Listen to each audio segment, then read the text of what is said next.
আমরা চাই আমাদের মাধ্যমে বা আমাদের পরবর্তী যারা জুনিয়র আসবে আমাদের সিনিয়রদের সাথে একটু কানেক্টেড থাকার একটা সেই রকম ব্যবস্থা, সেটার জন্য আমাদের মূল প্ল্যাটফর্ম দরকার। ইউনিভার্সিটিকে বের হয়ে যাওয়ার পর কিন্তু একটাই থাকে, সেটা হচ্ছে অ্যালামনাই অ্যাসোসিয়েশন।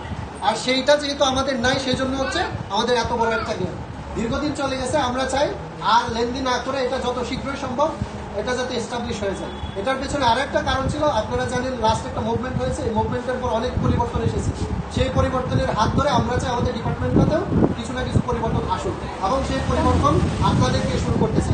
আপনারা সেটা হাতে নেবেন এবং হচ্ছে যখন যেটা লাগবে, যে ধরনের পদক্ষেপ প্রয়োজন করবে, আপনারা স্বেচ্ছায় এগিয়ে এসে নিজ হাতে এবং নিজেদের জুনিয়র মানে ছোট ভাই বোন মনে করে তাদের কাছে নিয়ে প্রবলেম শুনবেন, এবং হচ্ছে পরবর্তীতে যে কোনো ডিরেকশন দিতে হয় বা পদক্ষেপ নিতে হয় সেই রাস্তায় আপনারা হাত ধরে রাস্তা দেখাবেন।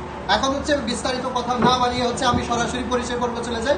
আমাদের এখানে অনেক জুনিয়ররা আছেন, এই পাশে সিনিয়ররা আছেন। আমি এই পাশ থেকে জুনিয়রদের থেকে শুরু করতে চাই। কনক রায় থেকে শুরু করো, তোমার নাম, ব্যাচ এবং হচ্ছে কোথায় থাকো এটাও বলবো, একই সাথে এই অ্যাসোসিয়েশন সম্পর্কে বা ইউনিভার্সিটি ডিপার্টমেন্ট ছোট করে 1 মিনিটে শর্টে শেষ করে ফেলবো, মন্তব্য থাকবে।